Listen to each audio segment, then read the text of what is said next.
അങ്കമാലിയുടെ പരിസര പ്രദേശങ്ങളിലുള്ള പ്രാദേശിക സഭകളുടെ സഹകരണത്തിലും കഴിഞ്ഞ വ്യാഴാഴ്ച മുതൽ ആരംഭിച്ച ബുധനാഴ്ച മുതൽ ആരംഭിച്ച സുവിശേഷ യോഗങ്ങളുടെ ഒടുവിലത്തെ ദിവസത്തിലാണ് ഞാനും നിങ്ങളും എത്തിയിരിക്കുന്നത്. കഴിഞ്ഞുപോയ 4 ദിവസങ്ങളും ദൈവവചനത്തിൻ്റെ സമൃദ്ധി ദൈവദാസന്മാരിലൂടെ അനുഭവിച്ചു കൊണ്ടിരിക്കാൻ ദൈവം വിശേഷാൽ സഹായിച്ചു. ഇന്ന് രാത്രിയിൽ ദൈവവചന പ്രഘോഷണം ശ്രവിക്കുവാൻ ഇവിടെ സന്നിഹിതരായിരിക്കുന്ന വിദൂരതയിൽ നിന്നും സമീപത്തു നിന്നും വന്നിരിക്കുന്ന എല്ലാ സഹോദരീ സഹോദരന്മാർക്കും ഈ നോട്ടീസ്, ഈ അറിയിപ്പിൻ്റെ ക്ഷണം സ്വീകരിച്ച് സസന്തോഷം ഇവിടെ സന്നിഹിതരായിരിക്കുന്ന ഈ നാട്ടിലെ ആദരണീയരായ എല്ലാ സ്നേഹിതർക്കും യേശുക്രിസ്തുവിൻ്റെ നാമത്തിലുള്ള സ്നേഹവന്ദനം അറിയിക്കുന്നതിനോടൊപ്പം ഈ 2 ദിവസങ്ങൾ ഇവിടെ വചനത്തിൽ നിന്ന് ശുശ്രൂഷിപ്പാൻ എന്നെ ക്ഷണിച്ചതിലുള്ള നന്ദിയും സ്നേഹവും സന്തോഷവും പ്രിയപ്പെട്ടവരെ അറിയിച്ചുകൊണ്ട് ഈ കൺവെൻഷൻ്റെ ഒടുവിലത്തെ മെസ്സേജിലേക്ക്, സമാപന സന്ദേശത്തിലേക്ക് പ്രവേശിക്കാൻ ഞാൻ താല്പര്യപ്പെടുകയാണ്. കർത്താവായ യേശുക്രിസ്തുവിനെ കുറിച്ചുള്ള വ്യക്തമായ കാഴ്ചപ്പാടും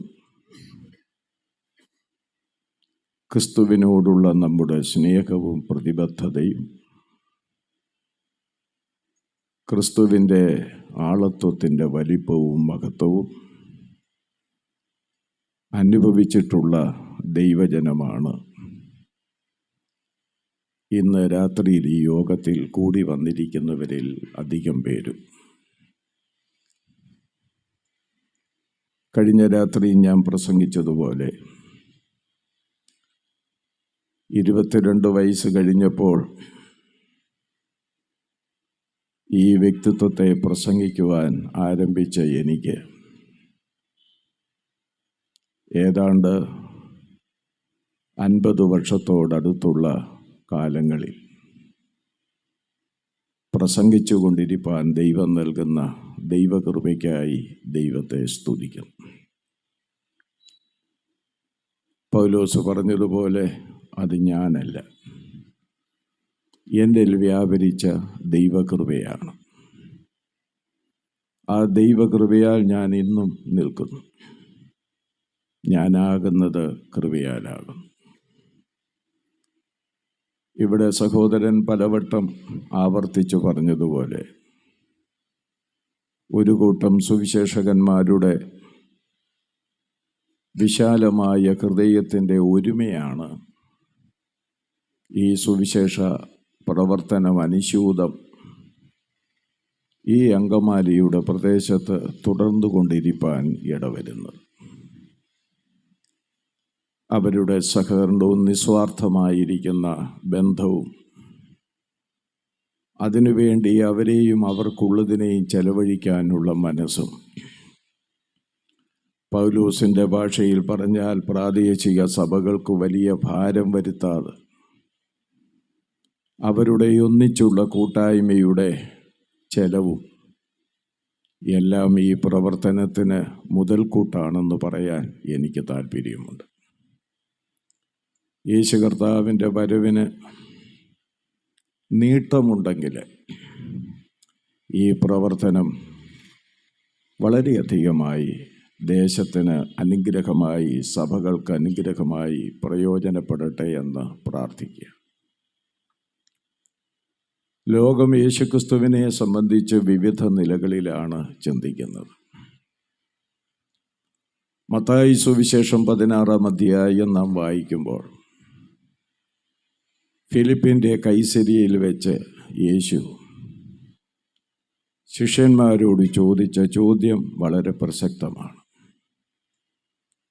മനുഷ്യപുത്രനെ കുറിച്ച് ജനം എന്തു പറയുന്നു? അതിന് വിവിധമായ മറുപടികൾ ശിഷ്യന്മാർ കൊടുത്തു. ഒടുവിൽ ഏതാണ്ട് ഒരു 3 വർഷത്തിലധികമായി തന്നോടുകൂടെ വിട്ടുപിരിയാതെ നടക്കുന്ന ശിഷ്യഗണത്തിലേക്ക് നോക്കി അവിടുന്ന് ചോദിച്ചു, നിങ്ങൾ എന്നെ ആരെന്ന് പറയുന്നു? അതിന് വ്യക്തമായ മറുപടി സ്വർഗസ്ഥനായ പിതാവ് വെളിപ്പെടുത്തിയതിലൂടെ പത്രോസ് കൊടുത്തു. നീ ജീവനുള്ള ദൈവത്തിൻ്റെ പുത്രനായ ക്രിസ്തു.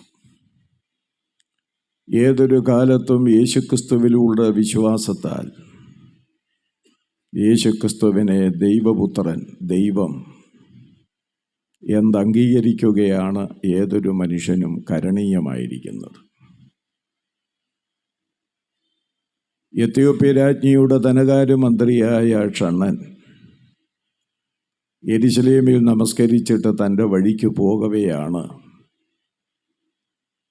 ഫിലിപ്പിയിൽ പ്രവർത്തനം നടത്തിക്കൊണ്ടിരുന്ന ഫിലിപ്പോസ് ദൈവാത്മാവിൻ്റെ നിർദ്ദേശപ്രകാരം അദ്ദേഹത്തിൻ്റെ തേരിനോട് ചേർന്ന് നടന്ന് യെശയ്യാ പ്രവചനത്തിൽ എഴുതിയിരിക്കുന്ന വചനം ഉറക്കെ വായിച്ചു കൊണ്ടിരുന്നവനോട് ചോദിച്ചു, നീ വായിക്കുന്നതൊക്കെ ഗ്രഹിക്കുന്നുവോ? അവൻ അതിന് കൊടുത്ത മറുപടി നമുക്കറിയാം. ഒരുത്തൻ പൊരുൾ തിരിച്ചു തരാതെ ഞാൻ എങ്ങനെ ഗ്രഹിക്കും? ആ വചനമനുസരിച്ച് അടിസ്ഥാനപ്പെടുത്തി സുവിശേഷം പറഞ്ഞു. വെള്ളമുള്ള സ്ഥലം കണ്ടപ്പോൾ ഷണ്ണൻ പറഞ്ഞു, ഇതാ വെള്ളം, സ്നാനമേൽക്കാൻ എന്ത് വിരോധം? ഒന്നിനെ കിട്ടിയതല്ലേ പിടിച്ചങ്ങ് മുക്കിക്കളയാമെന്ന് ഫിലിപ്പോസ് വിചാരിച്ചില്ല.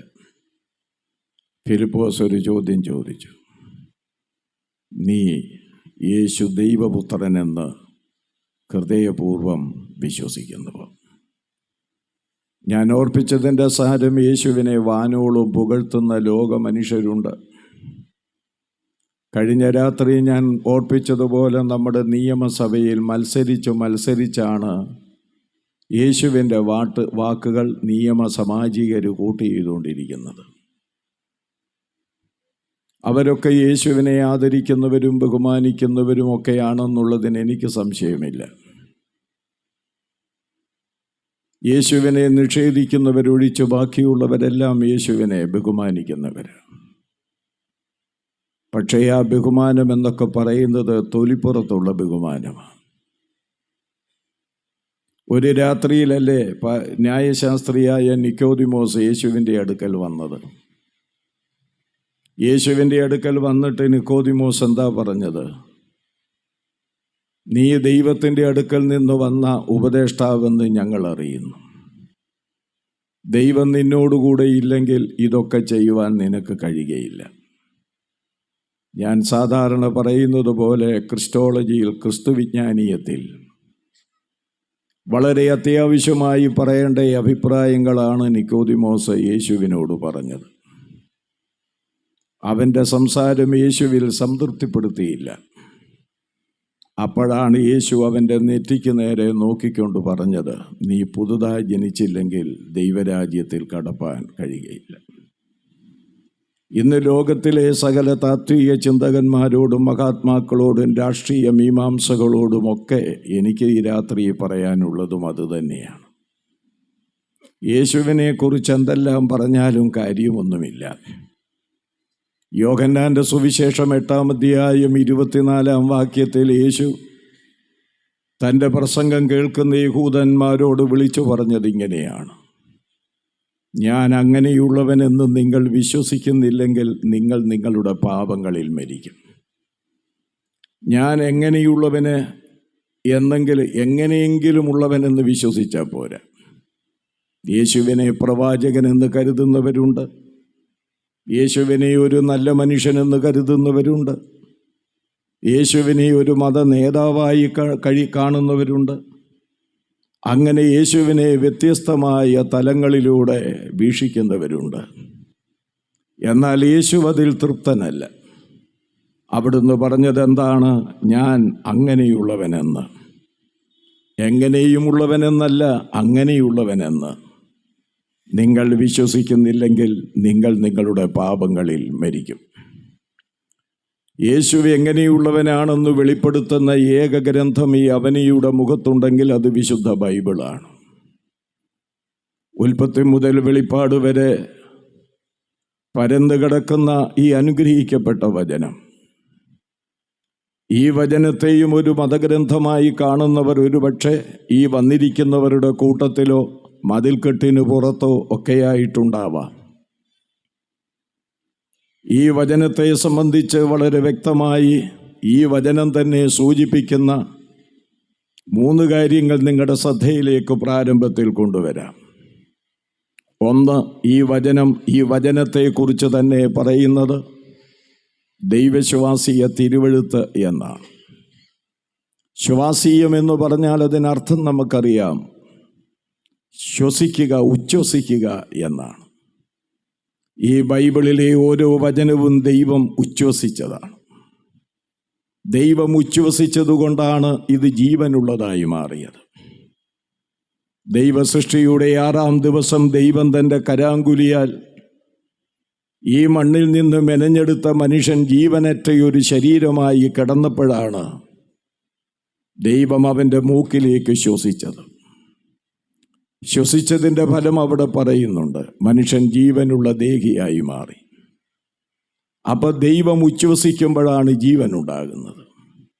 ഈ വചനത്തിൻ്റെ മേലുള്ള ദൈവത്തിൻ്റെ ഉച്ഛ്വാസമാണ് ഈ വചനത്തെ ജീവനുള്ളതാക്കി മാറ്റിയിരിക്കുന്നത്. അതുകൊണ്ടാണ് ഈ വചനം നശിപ്പിക്കാൻ ശ്രമിച്ചിട്ടും ഇതുവരെ നടക്കാതിരിക്കുന്നത്. ഇതൊട്ട് നശിപ്പിക്കാനും കഴിയുകയില്ല. ഇതിൻ്റെ ഓരോ പ്രതികളും ഇവിടെ കത്തിച്ച് നശിപ്പിക്കാൻ ശ്രമിച്ചാലും അപ്പോഴും സങ്കീർത്തനക്കാരൻ വിളിച്ചു പറയുന്ന ഒരു പ്രസിദ്ധമായ വചനമുണ്ട്, യഹോവേ നിന്റെ വചനം സ്വർഗത്തിലെന്തേക്കും സ്ഥിരമായിട്ടിരിക്കുന്നു. സ്തോത്രം. ഇത് ജീവനുള്ളതാണ്. രണ്ടാമത്, ഈ വചനത്തെ സംബന്ധിച്ച് വചനം തന്നെ പറയുന്നത് ഈ വചനം യഹോവയുടെ പുസ്തകമാണ്. പഴയ നിയമ തിരുവെഴുത്തിൽ വളരെ വ്യക്തമായിട്ടത് പറയുന്നു. യഹോവയുടെ പുസ്തകമെന്ന് പറയാൻ കഴിയുന്ന ഒരു ഗ്രന്ഥമുണ്ടെങ്കിൽ ഇതാണ്. ഞാനൊരു കാര്യം പറയാൻ മറക്കുന്നില്ല. ഇന്നത്തെ പല മതഗ്രന്ഥങ്ങളിലും ഇതിലെഴുതിയിരിക്കുന്നത് പോലെയുള്ള പല കാര്യങ്ങളുണ്ട്. എൻ്റെ പച്ചയായ ഭാഷയിൽ പറഞ്ഞാൽ അതൊക്കെ കോപ്പി അടിച്ചതാണെന്നുള്ളതിന് ഒരു സംശയവും വേണ്ട.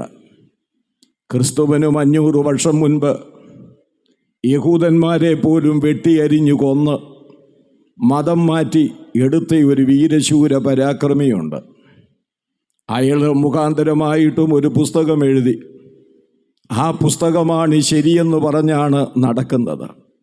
പക്ഷേ ആ പുസ്തകത്തിൻ്റെ സിംഹഭാഗവും യേശുവിൻ്റെ വാക്കുകൾ കടമെടുത്തതാണെന്ന് പറഞ്ഞാൽ അവൾ വിരോധിക്കുകയില്ലെന്ന് എനിക്ക് നന്നായിട്ടറിയാം. അതുപോലെ തന്നെ മറ്റു മതങ്ങളിലുമുണ്ട്.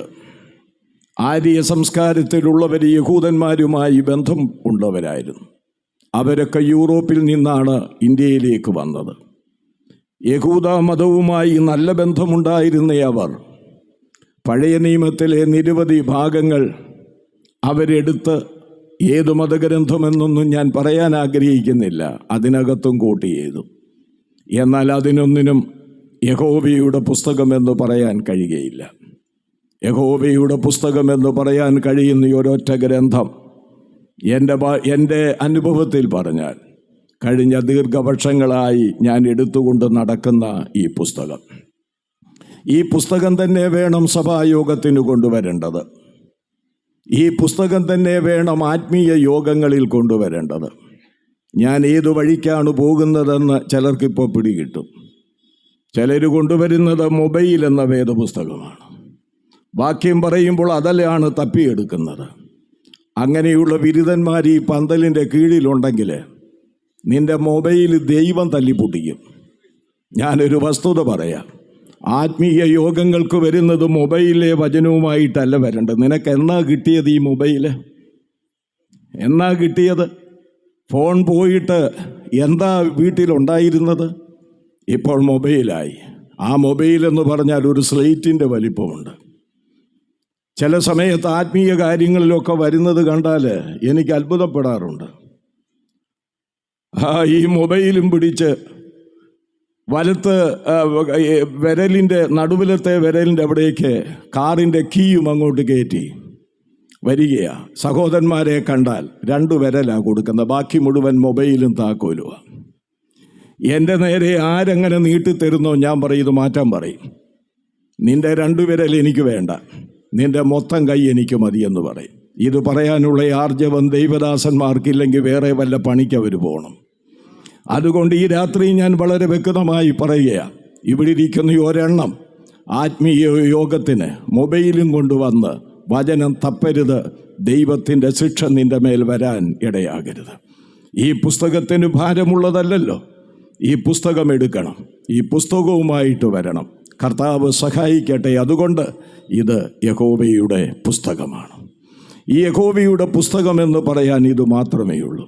മൂന്നാമത്, ഈ പുസ്തകത്തിന് ഈ പുസ്തകം തന്നെ കൊടുത്തിരിക്കുന്ന പേര് ദൈവത്തിൻ്റെ വചനമെന്നാണ്. ഇത് ദൈവവചനമാണ്. ദൈവവചനമല്ലാത്തതൊന്നും ഇതിനകത്തില്ല. നമ്മളൊക്കെ ദൈനംദിനം വേദപുസ്തകം വായിക്കുന്നവരാണ്. അങ്ങനെ വേദപുസ്തകം വായിച്ചു വരുമ്പോൾ ചില വംശാവലി എഴുതിയിരിക്കുന്ന അധ്യായം കാണും. വംശാവലി എഴുതിയിരിക്കുന്ന അധ്യായം കാണുമ്പോൾ വീട്ടുകാരും പറയും അത് വായിക്കണ്ട, അതൊന്നും വായിൽ കൊള്ളുന്ന പേരുകളല്ല, അതുകൊണ്ട് അതങ്ങ് വിട്ടേക്കാൻ പറയും. അങ്ങനെ വിടുന്നവരാരേലും ഉണ്ടെങ്കിൽ അതും വായിക്കണം. അർപ്പക്ഷാതെന്നൊക്കെ വായിക്കേണ്ടി വരും. സാരമില്ല, നാക്കൊന്ന് വടിച്ചാൽ മതി. അർപ്പക്ഷാതെന്നുള്ളത് അർപ്പക്ഷാതെന്ന് തന്നെ വായിക്കണം. ആ അധ്യായവും വായിക്കണം. കാരണം എന്താണെന്ന് ചോദിച്ചാൽ അത് ദൈവത്തിൻ്റെ വചനമാണ്. ദൈവമാണ് അതിൽ എഴുതുവാൻ പറഞ്ഞിരിക്കുന്നത്. അതുകൊണ്ട് പ്രിയപ്പെട്ടവരെ, ഉത്തമഗീതവും വായിക്കണം. ചിലർ ഈ ഉത്തമഗീതം വായിക്കുകയല്ല, ഏതാണ്ട് ഇച്ചിച്ചിയാണെന്നാണ് വിചാരിക്കുന്നത്. നിന്റെ ദുഷ്ട കണ്ണുകൊണ്ടും ദുഷ്ടഹൃദയം കൊണ്ടും അത് നോക്കിയാലെല്ലാം ഇച്ചിച്ചിയാണ്. പക്ഷേ അത് നോക്കണം, അതൊരു നല്ല പ്രേമഗീതമാണ്. പ്രേമഗീതമാണ്. യേശുക്രിസ്തുവും സഭയും ഇവിടെയും നിഴലാണെന്നൊന്നും ഞാൻ പറയത്തില്ല. അതിന് തന്നെ നമ്മുടെ ഇടയിൽ ഒരു വാഗ്വാദമുണ്ട്.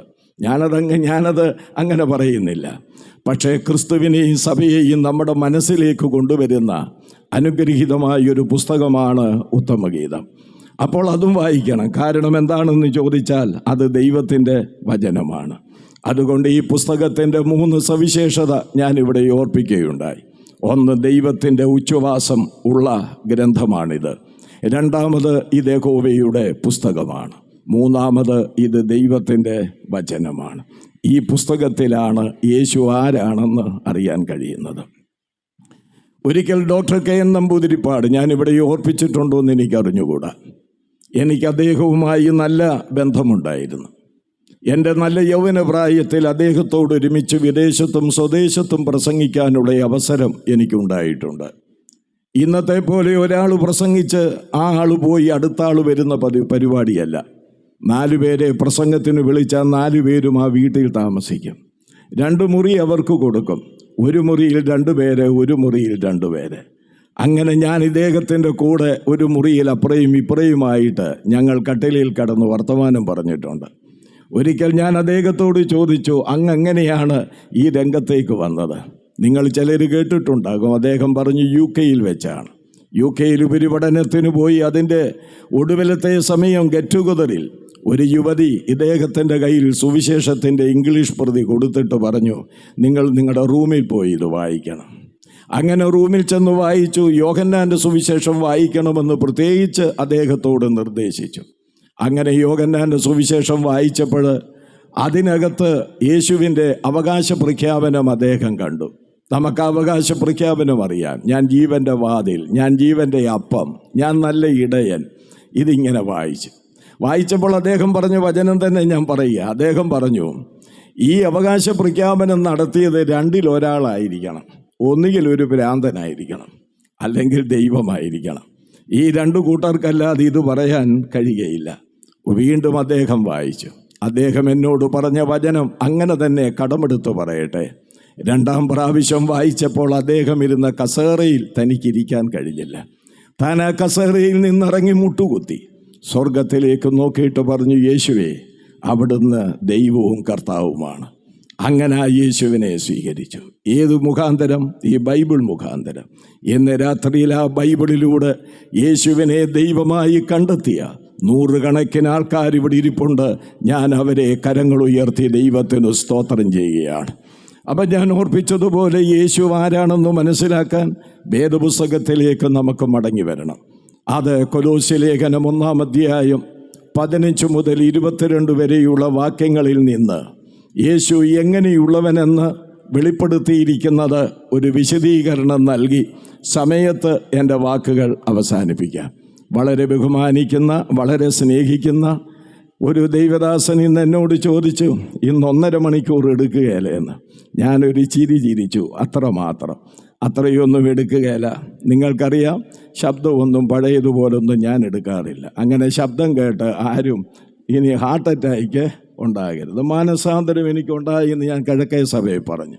ചിലരുടെ ചിന്ത കുറേ എനിക്കും അങ്ങനെ ഉണ്ടായിരുന്നു. എൻ്റെ അജ്ഞാത കാലത്ത് കുറേ വലിച്ചു കീറി ഷർട്ട് വേർത്തെങ്കിൽ മാത്രമേ പ്രസംഗം നല്ലതാവുകയുള്ളെന്ന്.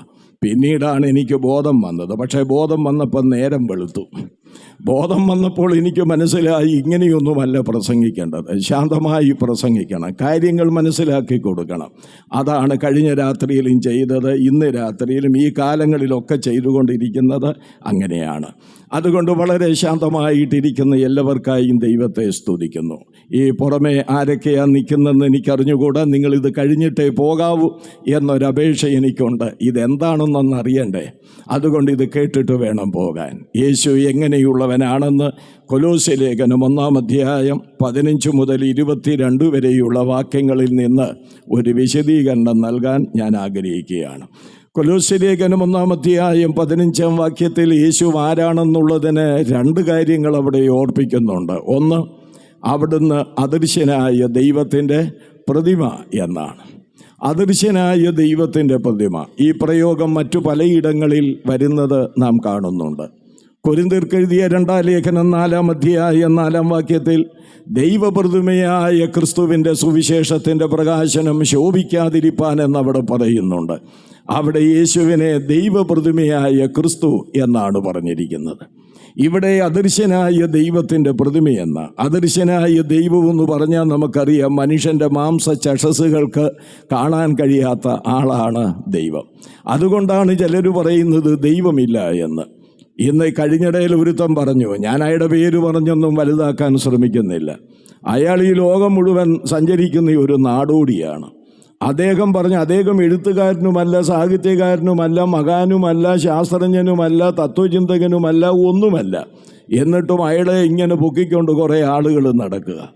അപ്പോൾ അദ്ദേഹം പറഞ്ഞത് ഇതാണ്, ഞാൻ ഈ ലോകം മുഴുവൻ കറങ്ങിയിട്ടും ദൈവത്തെ കണ്ടില്ലെന്ന്. ഞാനിങ്ങനെ പറയട്ടെ, ഈ മനുഷ്യൻ എന്തുണ്ട്? ഇയാളെക്കാൾ മുൻപ് ഒരു നല്ല ശാസ്ത്രജ്ഞനുണ്ടായിരുന്നു, യൂറി ഗഗാറിൻ. നിങ്ങളൊക്കെ കേട്ട് കാണും യൂറി ഗഗാറിൻ. ആരാണ് ഈ യൂറി ഗഗാറിൻ? ആദ്യത്തെ ബഹിരാകാശ സഞ്ചാരിയാണ്, റഷ്യൻ സഞ്ചാരിയാണ്. അദ്ദേഹം പോയി മടങ്ങി വന്നിട്ട് ഇങ്ങനെ പറഞ്ഞു, ഞാൻ ഈ ബഹിരാകാശം മുഴുവൻ ചുറ്റിക്കറങ്ങിയിട്ടും ദൈവത്തെ കണ്ടില്ലെന്ന് പറഞ്ഞു. അതിന് മറുപടി കൊടുത്തത് ആരാന്നറിയാമോ? ഇന്ന് നിത്യതയിൽ വിശ്രമിക്കുന്ന സുപ്രസിദ്ധ സുവിശേഷ പ്രഭാഷകൻ ബില്ലി ഗ്രഹാമാണ്. ബില്ലി ഗ്രഹാം കൊടുത്ത മറുപടി എന്താണെന്നറിയാമോ? റഷ്യയുടെ മണ്ണിൽ നിന്നൊരു പ്രഭാതത്തിൽ ഒരു മണ്ണിര എഴുന്നേറ്റ് വന്നതിൻ്റെ തല 4 വശത്തേക്കും ചുഴറ്റിയിട്ട് ഇങ്ങനെ പറഞ്ഞു, ഞാൻ റഷ്യ മുഴുവൻ നോക്കിയിട്ട് അന്നത്തെ ക്രൂഷേവിനെ കണ്ടില്ല. അന്നത്തെ റഷ്യൻ പ്രസിഡന്റ് ക്രൂഷേവായിരുന്നു. ഈ മണ്ണിന് പറയുകയാണ്, ഞാൻ എൻ്റെ നോട്ടം മുഴുവൻ ഇവിടെ നോക്കിയിട്ട് റഷ്യൻ പ്രസിഡന്റ് ക്രൂഷേവിനെ കണ്ടില്ലെന്ന് പറയുന്നത് പോലെയുള്ളൂ ഈ യൂറി ഗഗാറിൻ പറയുന്നത്. ഞാനൊരു വസ്തുത പറയാം. മനുഷ്യൻ്റെ നഗ്നമായ നേത്രങ്ങൾ കൊണ്ട് കാണാൻ കഴിയാത്തതും അടുത്തുകൂടാത്ത വെളിച്ചത്തിൽ വസിക്കുന്നവനുമാണ് ഈ വലിയവനായ ദൈവം. അവിടുന്ന് ഈ പ്രപഞ്ചത്തിൽ ഒതുങ്ങുന്നവനല്ല, അവിടുന്ന് പ്രപഞ്ചത്തിനും അതീതനാണ്. പ്രിയപ്പെട്ടവരെ, പ്രപഞ്ചത്തിനും അതീതനായ ദൈവത്തെക്കുറിച്ച് ഒരു കാലഘട്ടം വരെ മനുഷ്യന് വ്യക്തമായ ഒരു വിവരമില്ലായിരുന്നു. അതുകൊണ്ടെന്താ സംഭവിച്ചത്? അപരിഷ്കൃത ജാതികൾ ദൈവത്തിന് വിവിധമായ രൂപങ്ങളും ഭാവങ്ങളും കൊടുത്തതായി റോമാലേഖനം 1-ാം അധ്യായത്തിൽ നാം വായിക്കുന്നുണ്ട്. അവിടെ എന്താ നാം കാണുന്നത്? അക്ഷയനായ ദൈവത്തിൻ്റെ തേജസ്സിനെ ക്ഷയമുള്ള മനുഷ്യൻ, പക്ഷി, ഇഴജാതി, നാൽക്കാലി എന്നിവയുടെ രൂപസാദൃശ്യമാക്കി കളഞ്ഞു. ദൈവത്തെ സംബന്ധിച്ച് അവൻ അങ്ങനെയാണ് വിഭാവനം ചെയ്തത്. എന്നാൽ കാലം കഴിഞ്ഞു, ഒരു പുതിയ യുഗം പിറന്നു. സകല മനുഷ്യരുടെ മേലും ദൈവകൃപ ഉദിച്ചു. ദൈവപുത്രൻ ഭൂമിയിൽ ഭൂജാതനായി. ആ ദൈവപുത്രനിലൂടെ സാക്ഷാൽ ദൈവം ആരാണെന്നുള്ളത് അവിടുന്ന് വെളിപ്പെടുത്തി. അതാണ് യോഹന്നാൻ്റെ 1-ാം ലേഖനം 5-ാം അധ്യായം 20-ാം വാക്യത്തിൽ നാം വായിക്കുന്നത്. ദൈവപുത്രൻ വന്നുവെന്നും സത്യദൈവത്തെ അറിയുവാൻ നമുക്ക് വിവേകം തന്നുമെന്നും നാം അറിഞ്ഞിരിക്കുന്നു. ദൈവപുത്രൻ സത്യദൈവത്തെ വെളിപ്പെടുത്തുന്നത് വരെ സത്യദൈവത്തെ സംബന്ധിച്ചൊരു വ്യക്തമായ ധാരണ മനുഷ്യ സമൂഹത്തിനില്ലായിരുന്നു.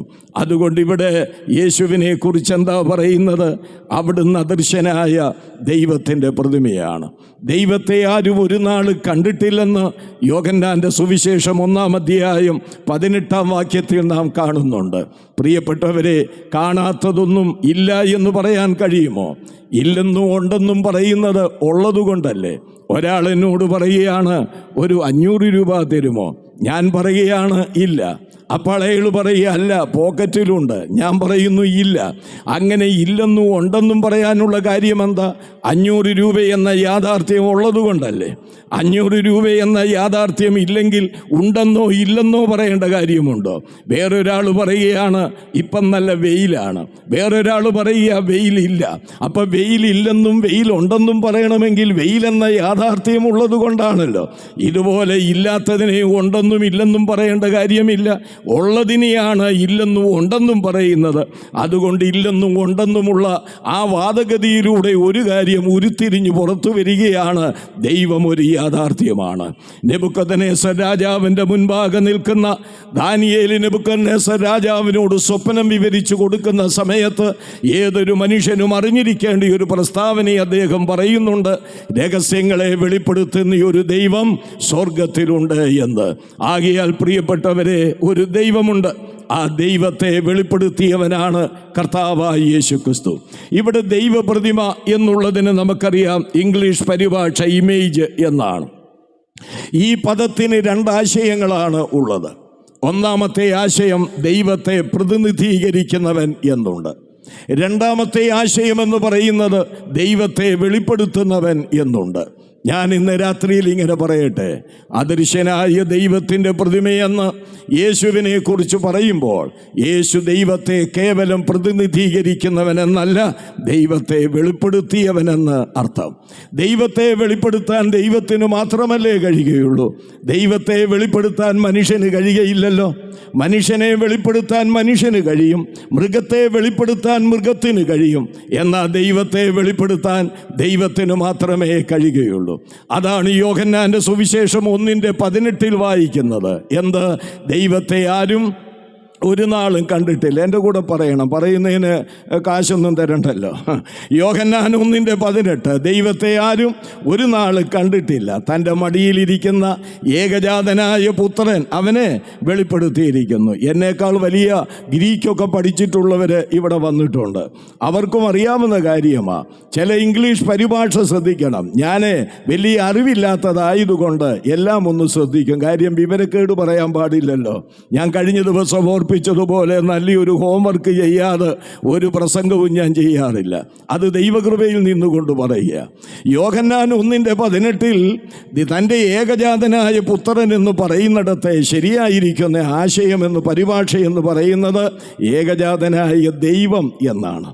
അവിടെ മടിയെന്നുള്ളത് കേവലം മടിയല്ല. മടിയെന്നുള്ള ഒരു വാക്ക് നമുക്ക് മറ്റൊരിടത്തും കാണാം. അബ്രഹാമിൻ്റെ മടിയിൽ ലാസർ ഇരിക്കുന്നുവെന്ന അങ്ങനെ ഒരു പ്രയോഗമല്ല അവിടെ നടത്തിയിരിക്കുന്നത്. അവിടെ നടത്തിയിരിക്കുന്നത് തൻ്റെ നെഞ്ചോട് ചാഞ്ഞിരിക്കുന്ന, തൻ്റെ മാർവോട് ചാഞ്ഞിരിക്കുന്ന ഏകജാതനായ ദൈവമെന്നാണ് അവിടെ പറഞ്ഞിരിക്കുന്നത്. ആ നെഞ്ചോട് ചാഞ്ഞിരിക്കുന്ന പ്രയോഗം യോഹന്നാൻ്റെ സുവിശേഷത്തിൽ യോഹന്നാനെ കുറിച്ച് എഴുതിയിട്ടുണ്ട്. അത്താഴ സമയത്ത് യേശുവിൻ്റെ നെഞ്ചോട് ചാഞ്ഞിരുന്നതായി വായിക്കുന്നു. അതുകൊണ്ട് ഇന്ന് രാത്രിയിൽ ഓർക്കേണ്ടത് ഏകജാതനായ പുത്രൻ എന്നതിനേക്കാൾ ശരിയായിരിക്കുന്ന ഭാഷാന്തരം ഏകജാതനായ ദൈവം. മടിയിലിരിക്കുന്നു എന്നതിനേക്കാൾ ശരിയായ ഭാഷാന്തരം നെഞ്ചോട് ചാഞ്ഞിരിക്കുന്ന. ആകയാൽ ഞാനൊരു വസ്തുതയെ ഓർപ്പിക്കട്ടെ. ദൈവത്തെ വെളിപ്പെടുത്തിയ, ദൈവത്തെ പ്രതിനിധീകരിക്കുന്നവനല്ല, ദൈവത്തെ വെളിപ്പെടുത്തിയ ദൈവമാണ് കർത്താവായ യേശു.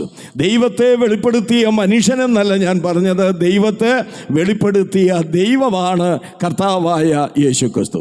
അതുകൊണ്ടാണ് മത്തായി സുവിശേഷം 1-ാം അധ്യായം 22-ാം വാക്യത്തിൽ നാം വായിക്കുന്നു. എൻ്റെ കൂടെ പറഞ്ഞാട്ട്, ദൈവം നമ്മോടുകൂടെ എന്നർത്ഥമുള്ള ഇമ്മാനുവേൽ എന്നു പേർ വിളിക്കപ്പെടും. എന്നോട് അധികവും സഹകരിക്കുന്നത് എൻ്റെ വർഗീയ സഹോദരൻ. ഞാൻ എൻ്റെ എന്നാണ് പറയുന്നത്.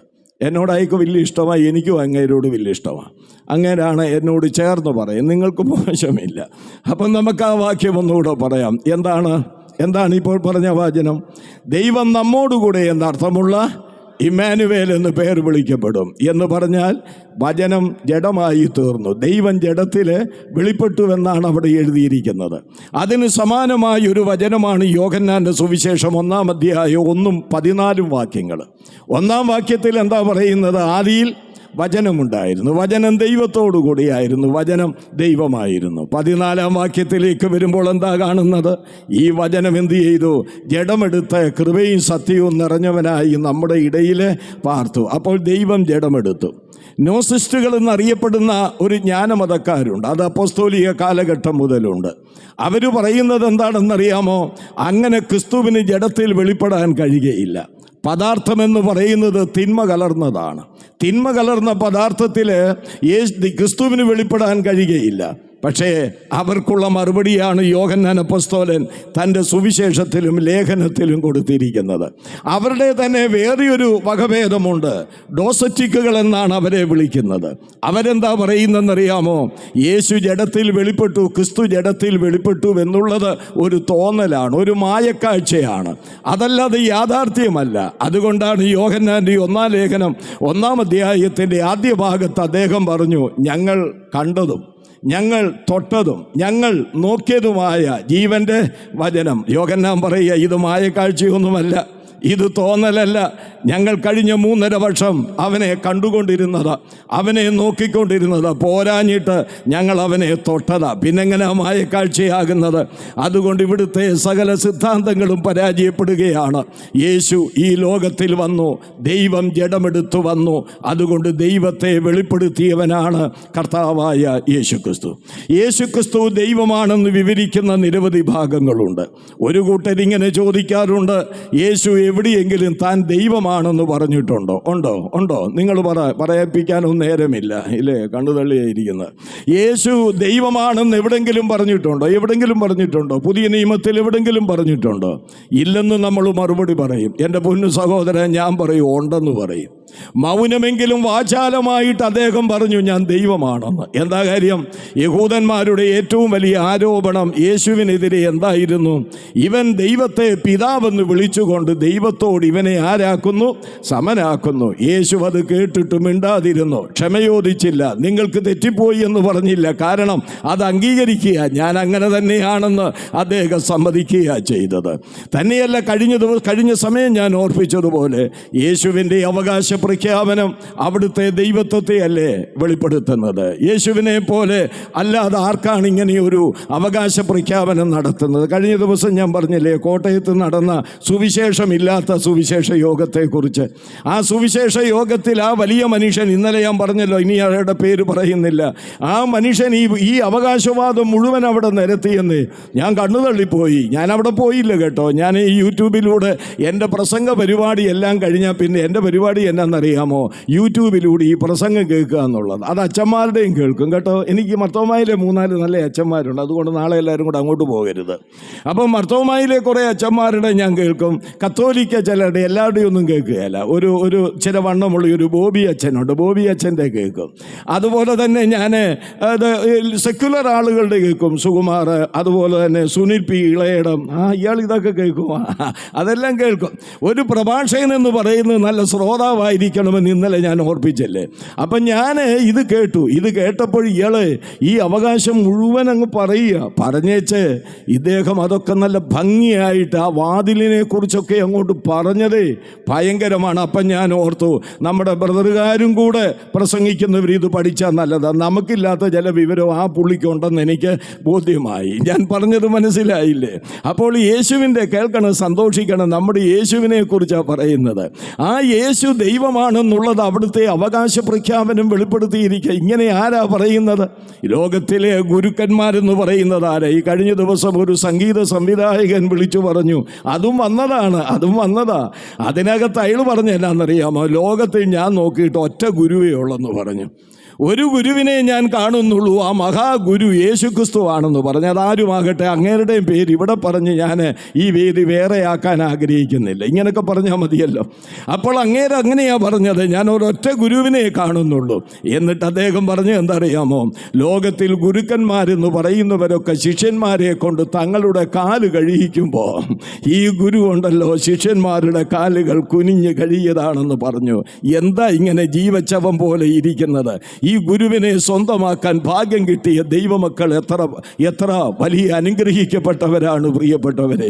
അതുകൊണ്ട് ഈ അവകാശ പ്രഖ്യാപനം നടത്താൻ കഴിയുന്നത് യേശുവിനല്ലാതെ മറ്റാർക്കും കഴിയുകയില്ല. അവിടുന്ന് ദൈവമാണെന്നുള്ളതിൻ്റെ ഏറ്റവും വലിയ തെളിവാണ്. യേശു ദൈവമാണെന്നുള്ളതിന് ഒരുപാട് തെളിവുകളുണ്ട്. ഇവിടെയൊക്കെ ഇപ്പം ഞാൻ വേറൊരു കാര്യം പറയാൻ മറന്നുപോയി ലിജോ. നമ്മുടെ ഇടയിലും ചിലവർക്ക് ഇപ്പോൾ ഭയങ്കര സംശയമാണ്, യേശു ദൈവമാണോ അതോ കുട്ടി ദൈവമാണോ എന്നൊക്കെ. എനിക്കിപ്പോൾ അത് തന്നെയല്ല, അവരത് പ്രചരിപ്പിക്കുകയും ചെയ്യുന്നുണ്ട്. പൗലോസ് പറഞ്ഞതുപോലെ അതിലേതാനും ഞാൻ വിശ്വസിക്കുന്നുമുണ്ട്. ഇങ്ങനെ പറയുക. അങ്ങനെയുള്ളവരുടെ വാക്ക് കേൾക്കുന്നവരോട് ഞാൻ പറയട്ടെ, അങ്ങനെയുള്ള സഭകളോട് ഞാൻ പറയട്ടെ, അവരെയൊക്കെ താക്കീത് ചെയ്ത് നിർത്തേണ്ടതാണ്. അത് എൽഡേഴ്സിൻ്റെ വലിയ ഉത്തരവാദിത്വമാണ്. കയറഴിച്ചു വിടുകയല്ല വേണ്ടത്. ദുരുപദേശം സഭയിൽ പ്രചരിക്കുന്നു എന്ന് കണ്ടാൽ തർജ്ജനം ചെയ്യേണ്ട ഉത്തരവാദിത്വമുള്ളവരാണ് ഓവർസിയേഴ്സ്. അവരാണ് ബിഷപ്സ്, അധ്യക്ഷന്മാർ. അവർ ഓവർസൈറ്റ് ചെയ്ത് മേൽനോട്ടം വഹിച്ച് ഇത് മനസ്സിലാക്കിയിട്ട് തല്ലിപ്പൊതുക്കി പോകുകയല്ല ചെയ്യേണ്ടത്, കർശനമായി ശാസിക്കണം. കാരണം ത്രിയേക ദൈവത്തെ നിഷേധിക്കുന്നവന് പിതാവുമില്ല പുത്രനുമില്ല എന്നാണ് യോഹന്നാൻ അപ്പോസ്തലൻ പറഞ്ഞിരിക്കുന്നത്. അതുകൊണ്ട് ഞാൻ വീണ്ടും മുന്നോട്ട് പോകുകയാണ്. യേശു ദൈവമാണ്. യേശു ദൈവമാണെന്ന് വെളിപ്പെടുത്തുന്ന നിരവധി വചനങ്ങൾ തിരുവെഴുത്തിലുണ്ട്. പലത് ഞാൻ പറഞ്ഞു കഴിഞ്ഞു ഇതിനോടകം. യേശു ദൈവമാണെന്ന് വെളിപ്പെടുത്തുന്ന പലതുണ്ട്. അതിലൊന്ന് റോമാലേഖനം 9-ാം അധ്യായം 5-ാം വാക്യമാണ്. റോമാലേഖനം 9:5 നാം വായിക്കുന്നത് ഇങ്ങനെയാണ്: അവൻ സർവ്വത്തിനു മീതെ ദൈവമായി എന്നേക്കും വാഴ്ത്തപ്പെട്ടവനെന്നാണ്. അത് ക്രിസ്തുവിനെ കുറിച്ച് പറയുന്ന കാര്യമാണ്. ക്രിസ്തുവും ഇസ്രയേലിൽ നിന്ന് ജഡപ്രകാരം ജനിച്ചുവെന്ന് പറഞ്ഞിട്ടാണ് പറയുന്നത് അവിടുന്ന് സർവ്വത്തിനു മീതെ ദൈവം. ഇതേ പൗലോസ് തന്നെ തീത്തോസിൻ്റെ ലേഖനം 2-ാം അധ്യായം 12-ാം വാക്യത്തിൽ എന്താ പറയുന്നത്? അവിടുന്ന് മഹാദൈവമെന്നാണ്. അത്താഴ സമയത്ത് യേശുവിൻ്റെ നെഞ്ചോട് ചാഞ്ഞിരുന്ന യോഹന്നാൻ അപ്പോസ്തലൻ എന്താ പറഞ്ഞത്? അവിടുന്ന് സത്യദൈവവും നിത്യ ജീവനുമാകുന്നുവെന്നാണ്. ദൈവത്തിന് സ്തോത്രം. അവിടുന്ന് ദൈവമാണ്. വിവേകാനന്ദ സ്വാമികളുടെ വിവേകാനന്ദ സാഹിത്യ സർവസ്വം എന്ന പുസ്തകത്തിൻ്റെ 4-ാമത്തെ പേജിൽ അദ്ദേഹം എഴുതി വെച്ചിട്ടുണ്ട്, നിങ്ങളുടെ ഭാവനയിലുള്ള ഈശ്വരനേക്കാൾ ഉന്നതനാണ് അവിടുന്ന്. യേശുക്രിസ്തുവെന്ന് പറയാതെ വണ്ണം അദ്ദേഹം ബഹുമാനത്തോടെ പറയുക അവിടുന്ന്. ആ വാചകം ഞാൻ ഒന്നുകൂടെ പറയാം. നിങ്ങളുടെ ഭാവനയിലുള്ള ഈശ്വരനേക്കാൾ അവിടുന്ന് ഉന്നതനാണ്. അങ്ങനെ ആരൊക്കെ പറഞ്ഞിരിക്കുന്നു? ഈ KP അപ്പൻ എഴുതിയ ബൈബിൾ വെളിച്ചത്തിൻ്റെ കവചമെന്ന ഗ്രന്ഥത്തിൽ അദ്ദേഹം പറയുന്നത് എന്താണെന്നറിയാമോ? ദൈവം ജഡമെടുത്ത് ഈ ലോകത്തിൽ വന്നാൽ ക്രിസ്തുവിനെ പോലെ ഇരിക്കുമെന്ന് പറഞ്ഞു. ഇന്ന് രാത്രിയിൽ ഇതൊക്കെ പറയുമ്പോഴുണ്ടല്ലോ ഞാൻ വേറൊരു ലോകത്തിൽ പോകുക, എൻ്റെ ക്ഷീണമൊക്കെ അങ്ങ് മറക്കുക. നിങ്ങൾക്കത് തോന്നുന്നില്ലേ? ഇത് ആഹാരം കഴിച്ചതിൻ്റെ ഫലമല്ല, ദാണ്ട് ഇറ്റുപറ്റാ കഴിച്ചത്. എന്നാൽ ഇതൊക്കെ ഉയരത്തിലെ ശക്തിയാണ്. ഹല്ലേലൂയ. സകലത്തെയും കീഴ്പ്പെടുത്തുവാൻ കഴിയുന്ന അവിടുത്തെ വ്യാപാര ശക്തി എന്നിലും വ്യാപരിക്കുന്നത് കൊണ്ട് ജനത്തിനാവശ്യമായി ആഹാരവീതം കൊടുക്കുവാൻ ഇന്ന് രാത്രിയിലും ബലപ്പെടുത്തി നിങ്ങളുടെ നടുവിൽ എന്നെ നിർത്തിയിരിക്കുന്ന ദൈവം എത്ര വിശ്വസ്തനാണ്. ആ ദൈവം സത്യദൈവമാണ്. ആ ദൈവത്തെ യേശുക്രിസ്തു വെളിപ്പെടുത്തി അവിടുന്ന് ദൈവമാണ്. മറ്റൊരു വാക്യം കൂടെ പറഞ്ഞ് ഞാൻ ആ ഭാഗം വിടുവാൻ ആഗ്രഹിക്കുകയാണ്. നമുക്ക് കൊലോസ്യ ലേഖനം 2-ാം അധ്യായം 9-ാം വാക്യത്തിലേക്ക് വരാം. അവിടെ എന്താ പറയുന്നത്? ദൈവത്തിൻ്റെ, അറിയാമോ? എൻ്റെ കൂടെ പറ. ദൈവത്തിൻ്റെ, തലകുലുക്കിയിട്ട് കാര്യമില്ല, ഇന്നലെ പറഞ്ഞതുപോലെ ദൈവത്തിൻ്റെ സർവ്വസമ്പൂർണതയും ദേഹരൂപമായി വസിക്കുന്നത് അവനിലല്ലോ. എന്താണ് ദൈവത്തിൻ്റെ സർവ്വസമ്പൂർണത? കേട്ടോളുക. ദൈവത്തിൻ്റെ ഗുണങ്ങൾ രണ്ടാണ്. ഒന്ന് ദൈവത്വത്തിൻ്റെ ഗുണങ്ങൾ, രണ്ട് ധാർമ്മിക ഗുണങ്ങൾ. ദൈവത്വത്തിൻ്റെ ഗുണങ്ങളും ധാർമ്മിക ഗുണങ്ങളും ഇത് രണ്ടും ഒരുമിച്ച് സമ്മേളിച്ച് ദേഹരൂപത്തിൽ വന്നവനാണ് ആര്? കർത്താവായ യേശുക്രിസ്തു. ദൈവത്വത്തിൻ്റെ ഗുണങ്ങളെ ദൈവിക സ്വഭാവമെന്ന് പറയരുത്, അത് തെറ്റാ. ദൈവിക സ്വഭാവം നമുക്കും വേണം, വേണ്ടേ? അതല്ലേ ഗിരിപ്രഭാഷണത്തിൽ എല്ലാം പറയാം കേട്ടോ. ഗിരിപ്രഭാഷണത്തിൽ മത്തായി സുവിശേഷം 5-ാം അധ്യായം 48-ാം വാക്യത്തിൽ അവിടുന്ന് പറഞ്ഞു, നിങ്ങളുടെ സ്വർഗസ്ഥനായ പിതാവ് സൽഗുണപൂർണനായിരിക്കുന്നത് പോലെ നിങ്ങളും സൽഗുണപൂർണരായിരിക്കണം. അപ്പം ദൈവിക ഗുണം നമ്മളിലും വേണം. പക്ഷേ ദൈവത്വത്തിൻ്റെ ഗുണമെന്ന് പറയുമ്പോൾ അത് വേറെയാ. ദൈവത്വത്തിൻ്റെ ഗുണമെന്ന് പറയുന്നത് ദൈവത്തിൽ മാത്രമുള്ളതാ, അത് മനുഷ്യനിലേക്ക് പകരപ്പെടുന്നതല്ല. എന്താണ് ദൈവത്വത്തിൻ്റെ ഗുണങ്ങൾ? ഒന്ന്, ദൈവം നിത്യനാണ്. രണ്ട്, ദൈവം സർവശക്തനാണ്. മൂന്ന്, ദൈവം സർവവ്യാപിയാണ്. നാല്, ദൈവം സർവജ്ഞാനിയാണ്. ഗ്രീക്കിൽ അതിനെ ഓംനി പൊട്ടൻ്റ്, ഓംനി സയൻസ് എന്നൊക്കെ വലിയ ഗ്രീക്ക് പണ്ഡിതന്മാർ പറയുന്നുണ്ട്. ഒമിനി അവിടെ കിടക്കട്ടെ. അപ്പോൾ അതുകൊണ്ട് നമുക്ക് ഈ മലയാളത്തിൽ പറയാം, അവിടുന്ന് നിത്യനാണ്, അവിടുന്ന് സർവശക്തനാണ്, അവിടുന്ന് സർവജ്ഞാനിയാണ്, അവിടുന്ന് സർവവ്യാപിയാണ്. അത് ദൈവത്വത്തിൻ്റെ ഗുണങ്ങളാണ്, അത് മനുഷ്യനിലേക്ക് പകരപ്പെടുന്നതല്ല. എന്താ കാര്യമെന്നറിയാമോ? യെശയ്യാ പ്രവചനത്തിൽ വായിക്കുന്നുണ്ട്, എൻ്റെ മഹത്വം ഞാൻ മറ്റാർക്കും വിട്ടുകൊടുക്കുകയില്ല എന്നാണ്. എന്നാൽ ധാർമ്മിക ഗുണങ്ങൾ എന്താണ്?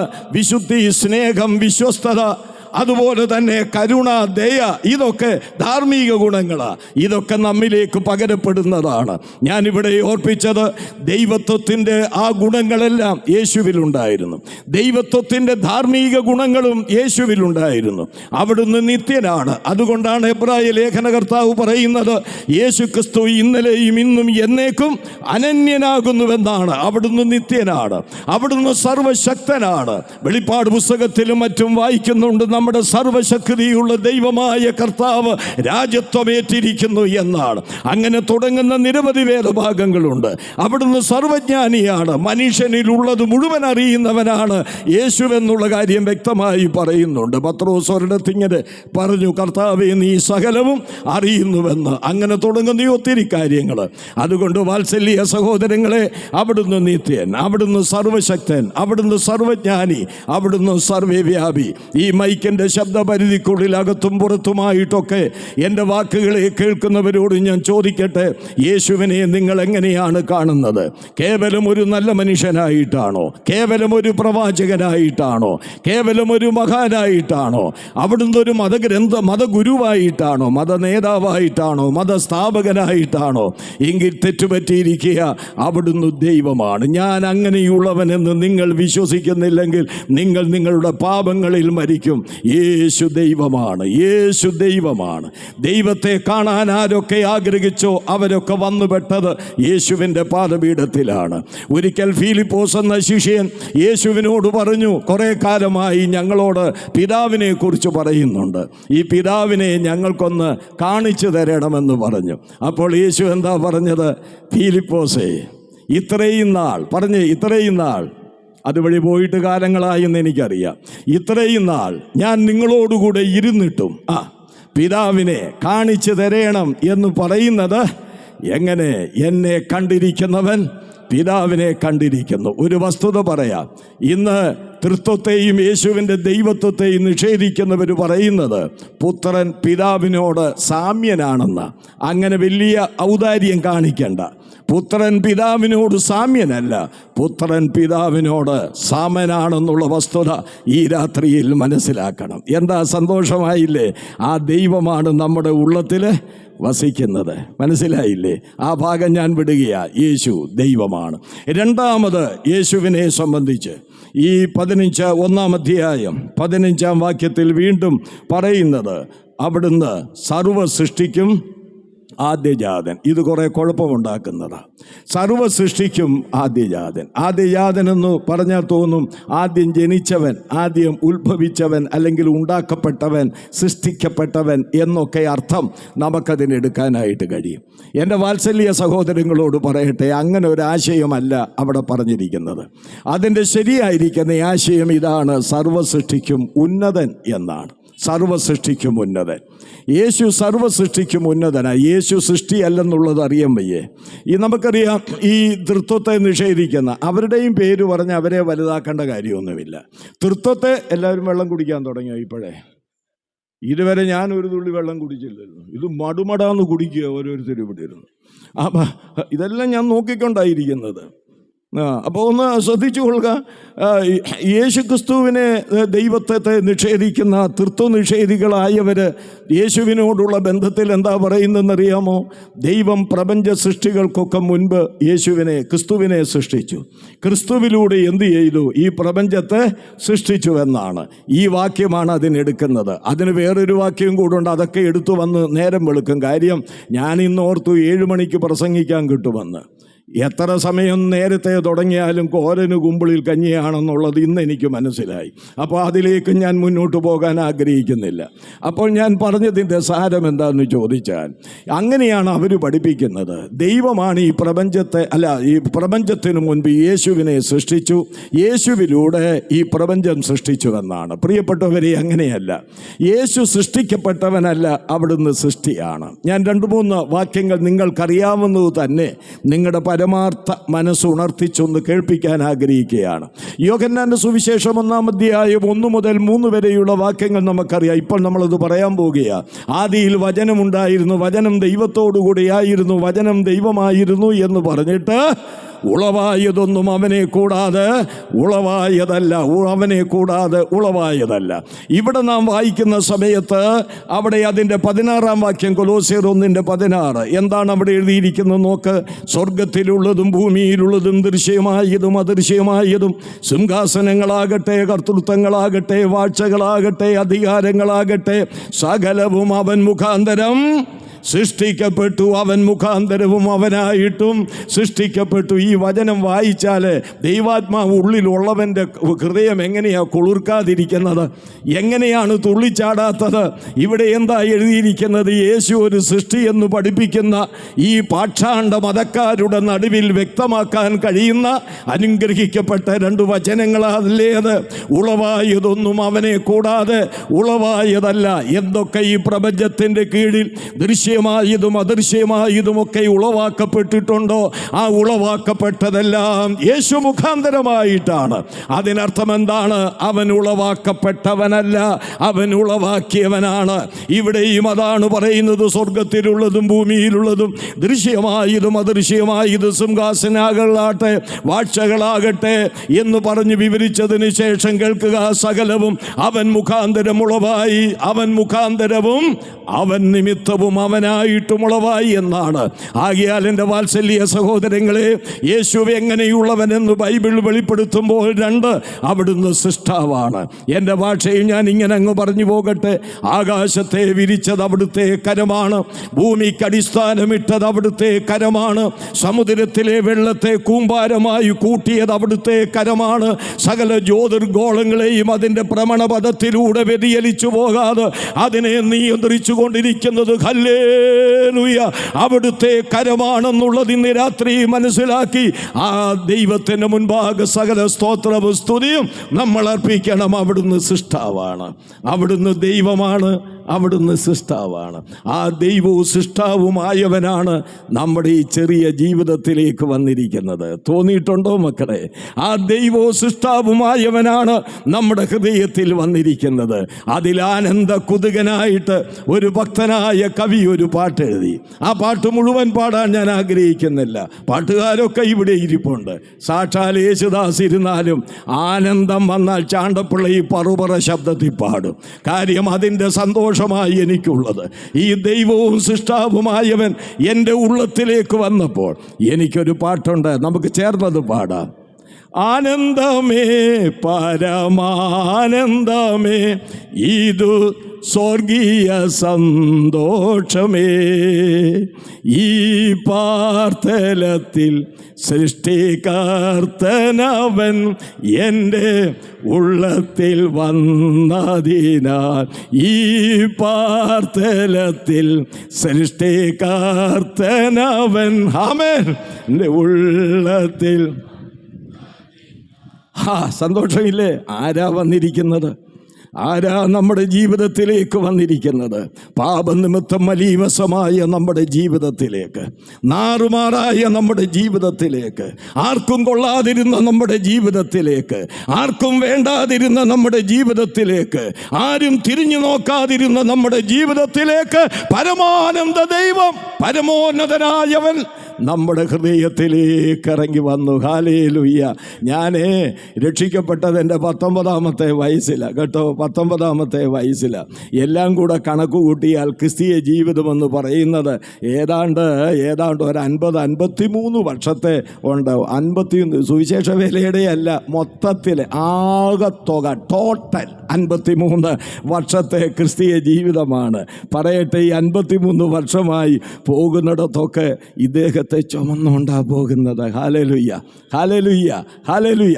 ഞാനൊരു കാര്യം കൂടെ പറയാം. അതുകൊണ്ട് ഇദ്ദേഹത്തെ ചുമന്നുകൊണ്ട് നടക്കുന്ന പ്രസംഗകനെല്ലാം വിശുദ്ധമായി പ്രസംഗിക്കണം. പാടുന്നവനെല്ലാം വിശുദ്ധമായിട്ട് എന്ത് ചെയ്യണം?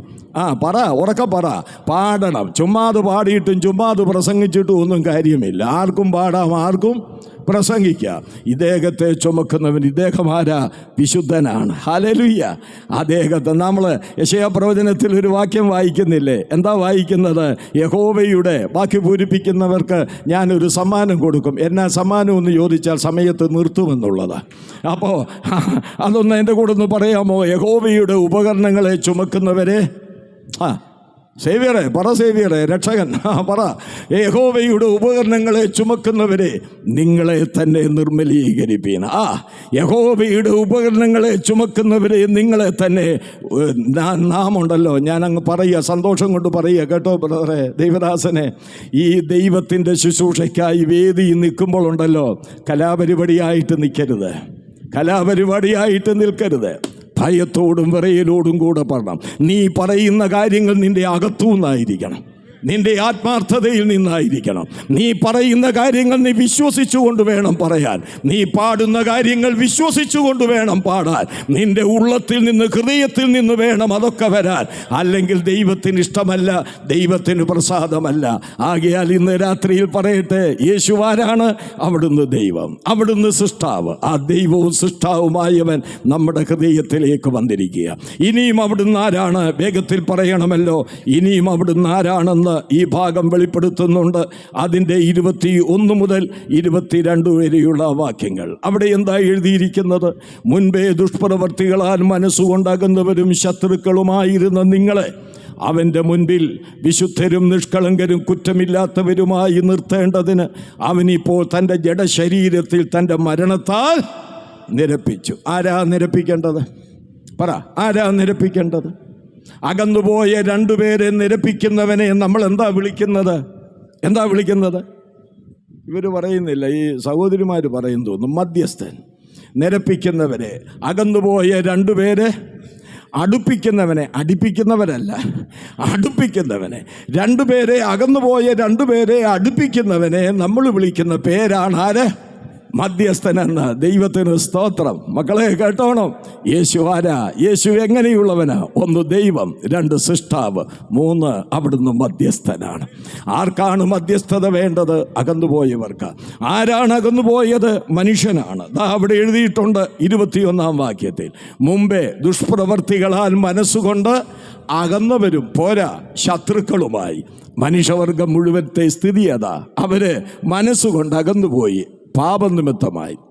ആ അകന്നുപോയതിൻ്റെ ഫലമായിട്ട് ആരായിട്ട് മാറി? ശത്രുക്കളായിട്ട് മാറി. അയ്യോ, ഇന്ന് രാത്രിയിൽ ഒന്ന് മനസ്സിലാക്കണം.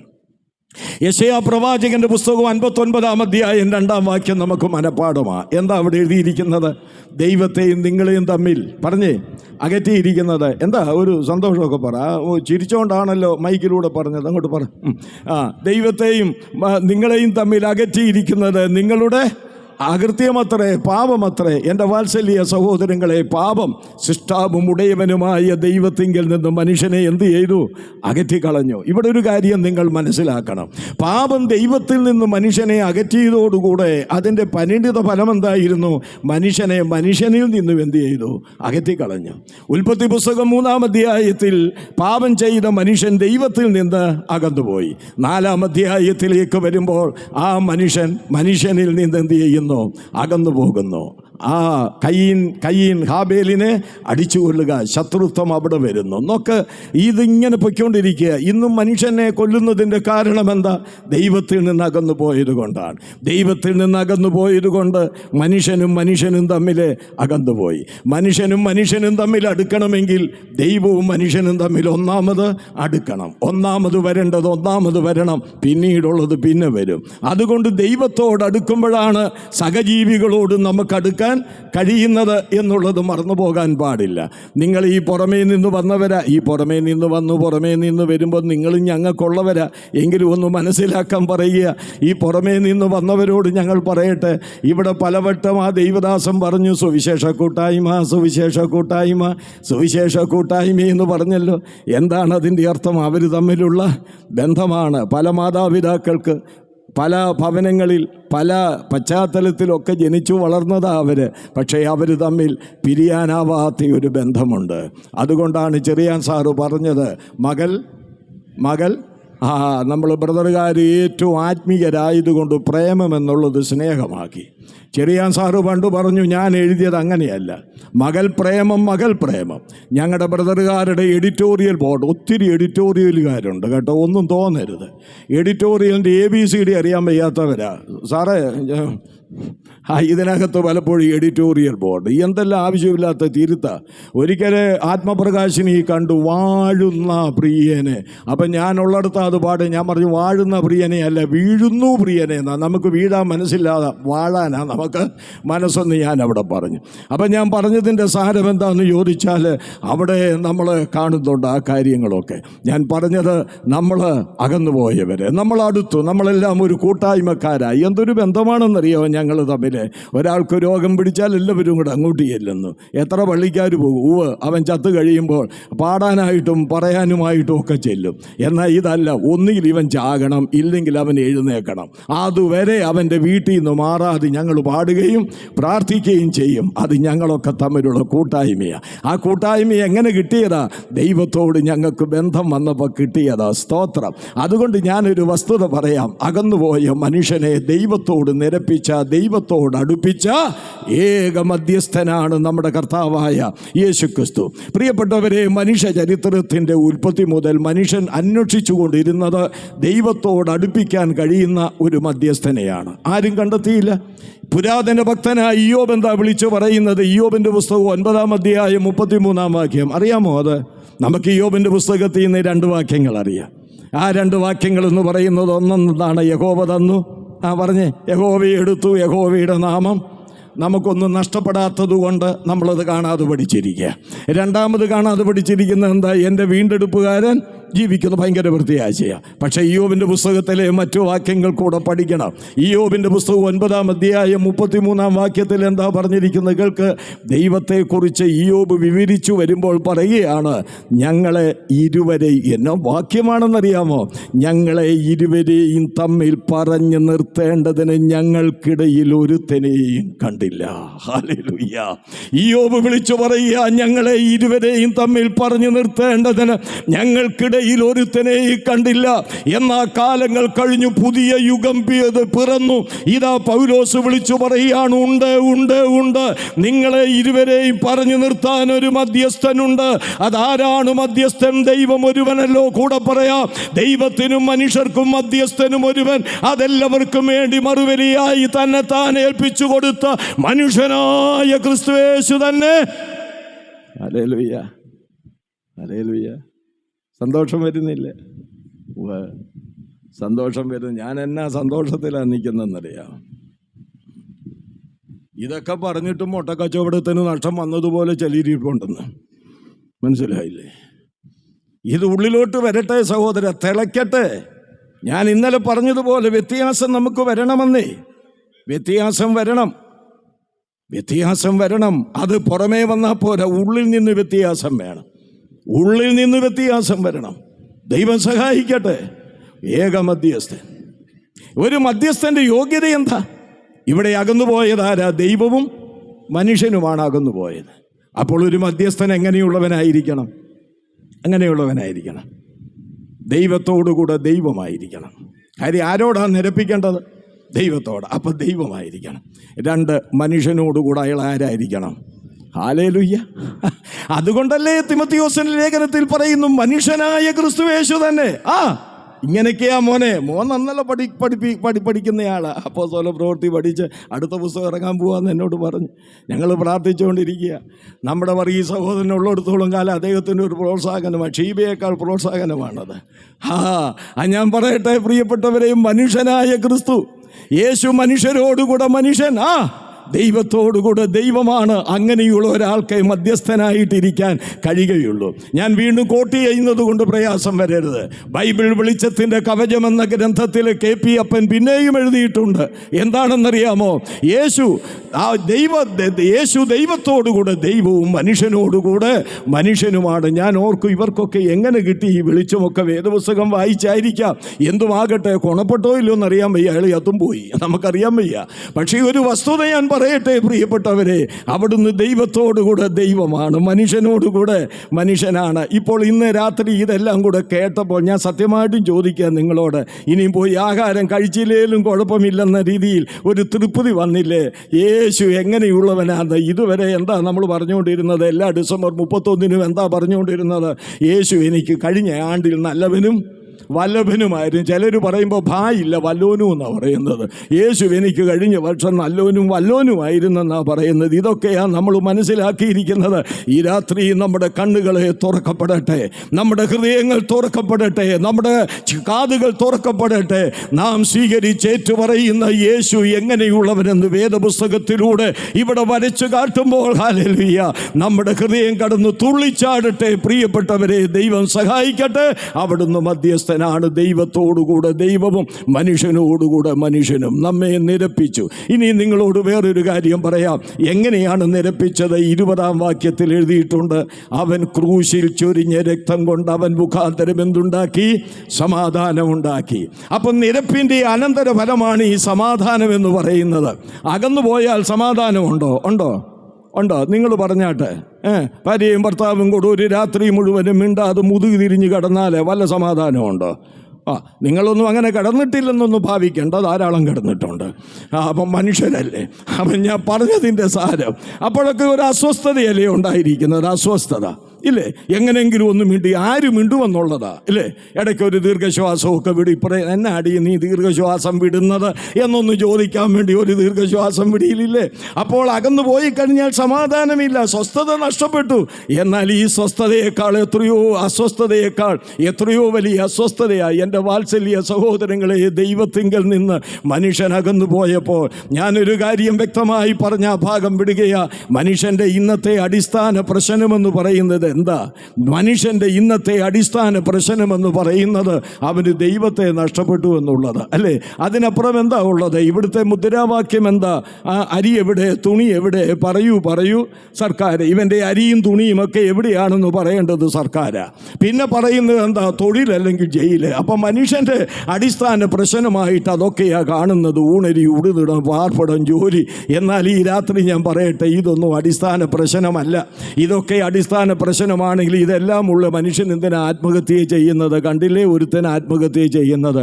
ഒരു പെണ്ണുമ്പിള്ള ഏതാണ്ട് പറഞ്ഞെന്നും പറഞ്ഞ്, ആരെങ്കിലും ആയിക്കൊള്ളട്ടെ, കോടതി കിടക്കുന്നതുകൊണ്ട് ഞാനൊന്നും പറയുന്നില്ല. ഒരു പെണ്ണുമ്പിള്ള ഏതാണ്ട് പറഞ്ഞെന്നും പറഞ്ഞുകൊണ്ട് പുരുഷനായി ജീവിക്കണം, പെണ്ണല്ല. ആര് പറഞ്ഞാലെന്നാ? ഞാൻ പറഞ്ഞതിൻ്റെ സാരം എന്താണെന്ന് ചോദിച്ചാൽ, എല്ലാം ഉള്ളവൻ ആത്മഹത്യ ചെയ്യുക, അവന് സമാധാനമില്ല. അതുകൊണ്ട് ഞാൻ പറയുന്നു, അങ്കമാലിക്കാരോട് ഊണരിയോ, ഉടുതുണിയോ, പാർപ്പിടമോ, ജോലിയോ, ബാങ്ക് ബാലൻസോ എന്തൊക്കെയോ. ബാങ്ക് ബാലൻസിൻ്റെ കാര്യം എൻ്റെ രുചോ പറയാതിരിക്കുക നല്ലത്. നോമിനിയെ പോലും വെക്കുകയില്ല, ബ്രദറുകാരുൾപ്പെടെ. ഭാര്യയുടെ പേര് പോലും വെക്കുകയില്ല. ഒരു മനുഷ്യനറിയത്തില്ല, കൊണ്ടിടുക, ഇട്ടിട്ട് ഒടുവിൽ ഇയാൾ ചത്തും പോകും. ഇതിൻ്റെ ഉടയവൻ ആരാന്ന് അറിഞ്ഞുകൂടാ. അതെല്ലാം കൂടെ കാശില്ലാതിരിക്കുന്ന പിണറായിയുടെ ഗവൺമെൻറ്റിലേക്ക് പോകും. ഞങ്ങളുടെ മധ്യ തിരുവാങ്കൂറിൽ ഒരു സ്ഥലം പറയുന്നില്ല, എനിക്ക് പിന്നെ അവിടെ പോയി പ്രസംഗിക്കേണ്ടതാണ്. അപ്പോൾ അതുകൊണ്ട് ഞാൻ സ്ഥലം പറയുന്നില്ല. അവിടെ ആ ബാങ്കിൽ കെട്ടുകണക്കിന് ഒടുവിൽ അതെല്ലാം ഗവൺമെൻറ്റിന് പോയി. നോമിനിയെ, ഭാര്യയെപ്പോലും വിശ്വാസമില്ല. അങ്ങനെ കുറേ പുരുഷന്മാർ മീശയും വെച്ച് നടപ്പുണ്ട്, ഭാര്യയെപ്പോലും വിശ്വാസമില്ലാത്തവർ. അപ്പം ഞാൻ പറഞ്ഞതിന് സാരം ഇതെല്ലാം കെട്ടുകിടക്കുക. എന്നാൽ ഇതൊന്നുമല്ല. നമ്മുടെ പ്രശ്നത്തിൻ്റെ പരിഹാരം കേട്ടോ. ദൈവത്തെ നമുക്കില്ലെന്നുള്ളതാ. അതാണ് 42 ഓരോന്ന് ഓർത്ത് വരുമ്പോൾ പറയുക. അതാണ് 42 സങ്കീർത്തനത്തിൽ പറയുന്നത്. എങ്ങനെയാ? മാൻ നീർത്തോടുകളിലേക്ക് ചെല്ലുവാൻ കാക്ഷിക്കുന്നത് പോലെ ദൈവമേ, എൻ്റെ ആത്മാവ് നിന്നോട് ചേരുവാൻ കാക്ഷിക്കുന്നു. എൻ്റെ ആത്മാവ് ജീവനുള്ള ദൈവത്തിനായി തന്നെ ദാഹിക്കുന്നു. ഞാൻ എപ്പോൾ ദൈവസന്നിധിയിൽ ചെല്ലുവാൻ ഇടയാകുമെന്നാണ് വായിക്കുന്നത്. അതുകൊണ്ട് ദൈവത്തിങ്കിലേക്ക് മടങ്ങിപ്പോകണം. ദൈവത്തിങ്കിലേക്ക് മടങ്ങിപ്പോകണമെങ്കിൽ പാപപങ്കുലമായ മനുഷ്യൻ എങ്ങനെ ദൈവത്തിങ്കിലേക്ക് പരിശുദ്ധനായവൻ്റെയിലേക്ക് മടങ്ങിപ്പോകും? അവിടെയാണ് ഒരു മധ്യസ്ഥൻ. ആ മധ്യസ്ഥനാണ് നമ്മുടെ കർത്താവായ യേശു. ആകയാൽ ഇവിടെ വന്നിരിക്കുന്നവരോടൊക്കെ പറയട്ടെ, ദൈവത്തോട് അടുക്കാൻ വേണ്ടി അവിടെയും ഇവിടെയും പോയി പണം ചെലവഴിച്ച്, ആരോഗ്യം ചെലവഴിച്ച് ജീവിതത്തെ തകർത്തുകൊണ്ടു പോകുന്നവരുണ്ട്. നിർത്ത്. ഇന്നു രാത്രിയിൽ അതിനൊരവസാനമിട്. ഇതാ നിനക്ക് വേണ്ടി ഒരു മധ്യസ്ഥനുണ്ട്. നിന്റെ പാപങ്ങൾക്ക് പരിഹാരം തന്ന് നിന്നെ ദൈവത്തിങ്കിലേക്ക് അടുപ്പിക്കുന്ന, നിനക്ക് സമാധാനം നൽകുന്ന ഒരേക മധ്യസ്ഥനുണ്ട്. അത് കർത്താവായ യേശു ക്രിസ്തുവാണ്. യേശു ആരാണ്? മധ്യസ്ഥനാണ്. ഏറ്റവും ഒടുവിലായി 5 മിനിറ്റ് കൊണ്ട് ഈ യേശു ആരാണ്? നാം അതിൻ്റെ 18-ാം വാക്യത്തിലേക്ക് വരികയാണ്. അവിടെ എഴുതിയിരിക്കുന്നത്, അവൻ സഭ എന്ന ശരീരത്തിൻ്റെ തലയുമാണ്. യേശു എങ്ങനെയുള്ളവൻ? 1, അവിടുന്ന് ദൈവമാണ്. 2, അവിടുന്ന് സൃഷ്ടാവാണ്. 3, അവിടുന്ന് മധ്യസ്ഥനാണ്. 4, അവിടുന്ന് സഭ എന്ന ശരീരത്തിൻ്റെ തലയാണ്. സഭ വേദപുസ്തകത്തിൽ ഒരു സഭയെക്കുറിച്ചേ പറഞ്ഞിട്ടുള്ളൂ. ഇന്ന് പേരിടാൻ ഒരുപാട് ബുദ്ധിമുട്ടുന്നത് ഒറ്റ കാര്യത്തിന്. ഏതിലാ? സഭയാ. പിന്നെ ബൈബിളിൽ ഒരുപാട് വാക്കുകൾ ഉള്ളതുകൊണ്ട് അതെല്ലാം ആക്കാം. സിയോനെന്നും അങ്ങനെയൊക്കെ ഓരോ പേരുകളാണ്. ഏത് സഭയിലാണ്? ചിലരോട് ചോദിക്കും, സഹോദരൻ ഏത് സഭയിലാണ്? അങ്ങനെ പ്രത്യേകിച്ച് പേരൊന്നുമില്ല. ഞാനൊരു സ്വതന്ത്ര സഭയിലാണ്. പണ്ടൊക്കെ പള്ളിക്കൂടത്തിൽ എൻ്റെയൊക്കെ കാലത്ത് സാറന്മാർ വാക്കുകളെ പിരിച്ചെഴുതാൻ പഠിപ്പിക്കുന്നുണ്ട്. ഞാനിതങ്ങ് പിരിച്ചെഴുതും. സ്വതന്ത്ര സഭയെന്ന് പറയുമ്പോൾ അധികം തന്ത്രം സമം സ്വതന്ത്ര സഭ, അങ്ങനെ ഒത്തിരിയുണ്ട്. ഞാൻ ഇന്ന് രാത്രിയിൽ ഈ മതിലിൻ്റെ പുറത്തും അകത്തും ഒക്കെ ഇരിക്കുന്നവരോട് പറയുക, ഈ പറയുന്ന ഒന്നും സഭയല്ല മക്കളെ. പോയി അപകടത്തിൽപ്പെടരുത്. സഭയൊന്നേ ഉള്ളൂ. അങ്ങനെ ബൈബിള് വായിക്കുന്നത്. ശരീരം ഒന്ന്, ഏക ശരീരം ഒന്നേ ഉള്ളൂ. അതെന്നാ ഉടലെടുത്തെന്നറിയാമോ? പഴയ നിയമത്തിലുണ്ടെന്ന് പറയുന്ന പാർട്ടികൾ ഇവിടെയുണ്ട്. അതൊക്കെ വിവരിക്കാൻ പോയ സമയം ഒത്തിരി കാര്യങ്ങൾ കൃഷ്ണൻകുട്ടി സഹോദരൻ പറഞ്ഞ പോലെ അട്ടിയായിട്ട് എൻ്റെ കീശയിലുണ്ട് ആശയങ്ങൾ. അത് കൃഷ്ണൻകുട്ടി സഹോദരൻ്റെ ഭാഷ കടമെടുത്തന്നേ ഉള്ളൂ കേട്ടോ. അപ്പം ഞാൻ പറഞ്ഞതിൻ്റെ സാരം ഇഷ്ടംപോലുണ്ട് വചനം, അതിലേക്കൊന്നും പോകുന്നില്ല. പക്ഷേ സഭ പെന്തക്കോസ്ത് നാളിലാണ്. യേശു പറഞ്ഞു, ഞാൻ എൻ്റെ സഭയെ പണിയും. യേശുവിൻ്റെ വാഗ്ദത്ത പ്രകാരം പെന്തക്കോസ്ത് നാളിൽ ദൈവത്തിൻ്റെ പരിശുദ്ധാത്മാവ് ഈ ഭൂമിയിലേക്ക് ഇറങ്ങി വന്ന ഒരു ആത്മസ്നാനം നടന്നു. ആത്മസ്നാനത്താൽ സഭ രൂപീകരിക്കപ്പെട്ടു. അതാണ് തിരുവെഴുത്തിൽ 1 കൊരിന്ത്യർ 12:13 വായിക്കുന്നത്. യഹൂദനോ യവനനോ ദാസനോ സ്വതന്ത്രനോ നാം എല്ലാവരും ഏക ശരീരമാകുവാനായി ഒരേ ആത്മാവിൽ സ്നാനമേറ്റും ഒരേ ആത്മാവിനെ പാനം ചെയ്തുമിരിക്കുന്നു. സ്തോത്രം. അപ്പം നമ്മളൊക്കെ പലരായ നാം ഇപ്പോൾ ആരാകുന്നു? ഒരു ശരീരമാണ് കേട്ടോ. നമ്മളൊക്കെ ഒരു ശരീരമാണ്. ശരീരത്തിൽ പല അവയവങ്ങളുള്ളതുപോലെ നമ്മളൊക്കെ ആ ശരീരത്തിൻ്റെ ഓരോ അവയവങ്ങളാണ്. പക്ഷേ ഒരു കാര്യം ഓർക്കണം, ഈ കൈയുണ്ടല്ലോ വയറിനെ ചതിക്കുകയില്ല. മനസ്സിലായി കാണും. ഈ കൈ എന്ത് ചെയ്യുകയില്ല? വയറിനെ ചതിക്കുകയില്ല. എന്നാൽ വയറിനെ ഒരു പാഠം പഠിപ്പിച്ചിട്ടേ ഉള്ളെന്ന് പറഞ്ഞ് വിഷം ഈ വയറിലേക്ക് കൊടുക്കുകയില്ല. ഇതെല്ലാം ഒന്നിച്ച് എഫേസ്യ ലേഖനത്തിൽ വായിക്കുന്നത് പോലെ അത് ഏകമായിട്ട് പ്രവർത്തിക്കുകയാണ്. അതുകൊണ്ട് ഇന്ന് രാത്രിയിൽ പറയാം, സഭ ശരീരം. ആ സഭയുടെ ശരീരമെന്ന ആ സഭയുടെ തലയാണ് ആര്? യേശു ക്രിസ്തു. ശരീരം ഒന്നേ ഉള്ളെങ്കിൽ തല എത്ര ഉണ്ട്? ഒന്നേ ഉള്ളൂ. ഇന്ന് ചിലർ പറയുന്നത് കിഴക്കൊരു തലയുണ്ട്, പടിഞ്ഞാറ് ഒരു തലയുണ്ട്, പുത്തൻകുരിശിലൊരു തലയുണ്ട്, അവിടെയുണ്ട്, ഇവിടെയുണ്ട്. മൊത്തം തലയാ. രാവണന് പണ്ട് 1000 ഉള്ളായിരുന്നു, ഇപ്പം അതിനേക്കാൾ കൂടുതലുണ്ട്. ഞാൻ പറയട്ടെ, ഒറ്റ തലയേ ഉള്ളൂ. എന്താ കാര്യം? സഭയ്ക്ക് വേണ്ടി മരിച്ചത് ഈ തലയാ. സഭയ്ക്ക് രക്തം കൊടുത്ത് വിലയ്ക്ക് വാങ്ങിയത് ഈ തലയാ. സഭയ്ക്ക് വേണ്ടി ഉയർത്തെഴുന്നേറ്റ് ജീവിക്കുന്നത് ഈ തലയാ. സഭയുടെ ശുദ്ധീകരണത്തിന് വേണ്ടി ഇന്നും പക്ഷപാതം ചെയ്തുകൊണ്ടിരിക്കുന്നതും ഈ തലയാണ്. അതുകൊണ്ട് ഒരു തല യേശുവാരാണ്? സഭ എന്ന ശരീരത്തിൻ്റെ തലയാണ്. യേശു വേഗം വരാൻ പോകുകയാ. എന്തിനു വേണ്ടി? ഈ സഭയെ ചേർക്കാൻ. ഇനി അധികം കാലമൊന്നും ഈ ഇരിപ്പ് ഇവിടെ ഇരിക്കണ്ട. ഇരിക്കണ്ട. കഴിഞ്ഞ വർഷം ഞാൻ ഓർപ്പിച്ചത് കൊണ്ട് ഇനി ഒരാവർത്തനമില്ല. ഇനി അധികം നാളും മരുന്നൊന്നും കഴിക്കണ്ട. ഇന്ന് രാവിലെ 6 എണ്ണം അടിച്ചേച്ചാവുന്നു. ആ ബലത്തിലാണെന്നാണ് നിങ്ങൾ പറയുന്നതല്ല. 6 എണ്ണം അടിച്ചു. ഇനിയും ചെന്ന് 2 എണ്ണം കൂടെ അടിക്കുക. 8. എന്നേക്കാൾ സീനിയേഴ്സ് ഇവിടെ ഉണ്ട്. 8ന് 16 അടിക്കുന്ന പാർട്ടികളുണ്ട്. പക്ഷേ ഇനി ഇതൊന്നും വേണ്ടെന്ന്, മരുന്നൊന്നും വേണ്ട കേട്ടോ.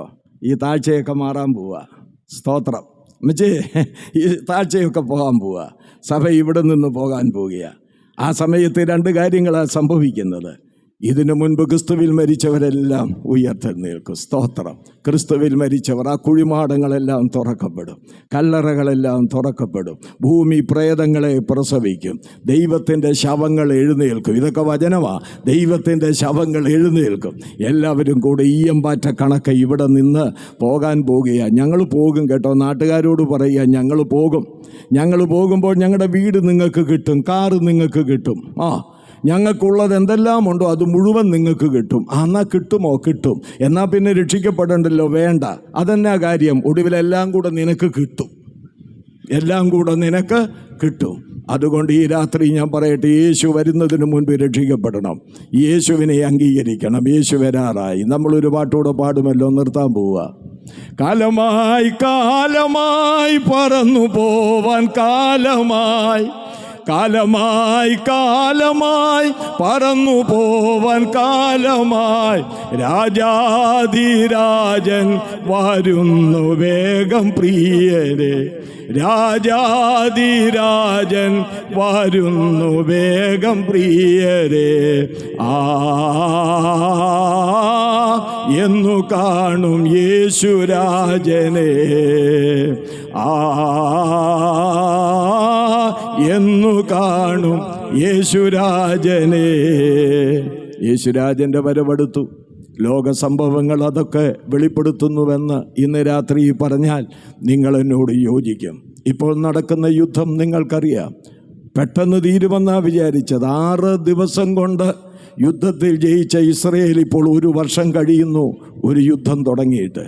ഈ യുദ്ധം ഇങ്ങനെ പരമ്പര നീണ്ടു കിടക്കും. ഈ രാത്രി ഇവിടെ നിന്നുകൊണ്ട് ദൈവവചനം പഠിക്കുന്ന ഒരു പഠിതാവെന്ന നിലയിൽ ഞാൻ പറയട്ടെ, ഈ യുദ്ധങ്ങളെല്ലാം ഒരു മഹായുദ്ധത്തിലേക്ക് വഴിമരുന്നിട്ടുകൊണ്ടിരിക്കുകയാണ്. വെളിപ്പാട് പുസ്തകത്തിലും യോവേൽ പ്രവചനത്തിലുമൊക്കെ വായിക്കുന്നത് പോലെ ദൈവം സകല ജാതികളെയും ഹർമഗദോനിലേക്ക് വരുത്താൻ പോവുകയാണ്. ഇസ്രയേലിൻ്റെ പേരിൽ രാജ്യങ്ങൾ തമ്മിലുള്ള യുദ്ധത്തിലേക്ക് നീങ്ങുകയാണ്. ഇസ്രയേൽ കഠിനമായി പീഡിപ്പിക്കപ്പെടുന്ന ഒരു സമയമായിരിക്കും അത്. ഇനി ഇസ്രയേലിന് ഒരിക്കൽ കൂടെ ചിതറിക്കപ്പെടലുണ്ട്. നിങ്ങൾ എത്ര പേരത് മനസ്സിലാക്കിയിട്ടുണ്ട്? ഒരിക്കൽ കൂടി അവർ ചിതറിക്കപ്പെടും, യാതൊരു സംശയവും വേണ്ട. അങ്ങനെ ചിതറിക്കപ്പെടുന്നിടത്തു നിന്നാണ് യേശുവിൻ്റെ മഹത്വ പ്രത്യക്ഷതയിൽ അവർ വീണ്ടും ശേഖരിക്കപ്പെടാൻ പോകുന്നത്. ഈ രാത്രിയിൽ അതിനെ സംബന്ധിച്ച് മത്തായി സുവിശേഷം 24-ാം അധ്യായത്തിൽ പറയുന്നുണ്ട്. ദൂതന്മാർ മഹാകാകള ധ്വനിയോടുകൂടെ വരികയും എൻ്റെ വൃതന്മാരെ ഞാൻ ശേഖരിക്കുകയും ചെയ്യുമെന്ന്. ഇത് ക്രിസ്തുവിൻ്റെ വാഴ്ചയുടെ അന്ത്യത്തിലേക്ക് വരുമ്പോഴാണ് ഇവർ നാനാഭാഗത്തേക്ക് പീഡനം നിമിത്തമായി ചിതറിക്കപ്പെടുന്നത്. എന്നാൽ പീഡനത്തിൻ്റെ അന്ത്യത്തിൽ വയ്യാതെ അവർ വേദനയോടുകൂടെ ദൈവത്തിങ്കിലേക്ക് നോക്കും. അതാണ് സഖരിയാവിൽ പറയുന്നു 12-ാം അധ്യായത്തിൽ, അവർ കുത്തിയവെങ്കിലേക്ക് നോക്കും. ഏകജാതനെക്കുറിച്ച് വിലപിക്കുന്നത് പോലെ അവർ വിലപിക്കും. അപ്പോൾ വിടുവിക്കുന്നവൻ സിയോനിൽ നിന്ന് വരും, വിടുവിക്കുന്നവൻ സിയോനിൽ നിന്ന് വരും. അങ്ങനെ എതിർ ക്രിസ്തുവിനെയും അവൻ്റെ പ്രവൃത്തികളെയും തകർത്തുകൊണ്ട് ദൈവം ഇസ്രയേലിനെ വീണ്ടെടുക്കുകയും വേദപുസ്തകം വെളിപ്പെടുത്തുന്നത് പോലെ 1000 ആണ്ട് ഭരണം ഈ ലോകത്തിൽ കാഴ്ചവെക്കും. അനീതിയുള്ള അരജന്മാരുടെ അനീതിയുള്ള ഭരണത്തിനന്ന് തിരശ്ശീലയിടാൻ പോവുകയാണ്. പ്രിയപ്പെട്ടവരെ, നീതിയുള്ള, ജ്ഞാനമുള്ള, സമാധാനമുള്ള ഒരു ഭരണമാണ് അവിടുന്ന് നടത്താൻ പോകുന്നത്. അന്ന് നാം ഈ മണവാട്ടി സഭ അവനോടുകൂടെ ഉണ്ടായിരിക്കും. എത്ര അനുഗ്രഹിക്കപ്പെട്ട കാര്യം! ആ സഭയെ ചേർക്കാൻ യേശു വേഗം വരുന്നു. ഇന്ന് രാത്രി വരാം, സംസാരിച്ചു കൊണ്ടിരിക്കുമ്പം വരാം, ഈ പ്രസംഗം തീരുന്നതിന് മുൻപ് വരാം, പോകുന്ന വഴിക്ക് പോകാം, ഇവിടെ സ്നേഹവിരുന്ന് കൊടുത്ത് കഴിച്ചുകൊണ്ടിരിക്കുമ്പോൾ വരാം, എപ്പം വേണേലും വരാം. വിശ്വാസമുണ്ടോ? ഇല്ല, ഇപ്പോഴെങ്ങും വരത്തില്ല എന്നാണോ? അല്ല, എപ്പം വേണേലും വരാം. അതുകൊണ്ട് ഒരുങ്ങിയിരിക്കണം. പാപങ്ങൾ ഏറ്റുപറഞ്ഞ് ഉപേക്ഷിക്കാനുള്ളവരുണ്ടെങ്കിൽ ഈ രാത്രി പാപങ്ങൾ ഏറ്റുപറഞ്ഞ് ഉപേക്ഷിക്കണം. പരസ്പരം നിരപ്പ് പ്രാപിക്കേണ്ടത് ആരെങ്കിലുമൊക്കെ ഇവിടെ ഇരിപ്പുണ്ടെങ്കിൽ ഇന്ന് രാത്രി നിങ്ങൾ നിരപ്പ് പ്രാപിക്കണം. എപ്പോഴാണ് കാഹളം ധ്വനിക്കുന്നത് എന്ന് നമുക്കറിഞ്ഞുകൂടാ. അതിനുവേണ്ടി നമുക്കൊരുങ്ങാം. വെളിപ്പാട് പുസ്തകം അവസാനിക്കുന്നത് യേശു വരുന്നു എന്ന് പറഞ്ഞുകൊണ്ടാണ്. വെളിപ്പാട് 22 3 പ്രാവശ്യം പറയുന്നു, 7, 12, 20, ഇതാ ഞാൻ വേഗം വരുന്നു, ഇതാ ഞാൻ വേഗം വരുന്നു, ഇതാ ഞാൻ വേഗം വരുന്നു. അതിനു വേണ്ടി ഒരുങ്ങാം. യേശു എങ്ങനെയുള്ളവൻ? അവിടുന്ന് ദൈവം, അവിടുന്ന് സൃഷ്ടാവ്, അവിടുന്ന് മധ്യസ്ഥൻ, അവിടുന്ന് സഭയുടെ തല. കണ്ണുകളടച്ച് നമുക്ക് ദൈവസന്നിധിയിൽ പ്രാർത്ഥിക്കാം.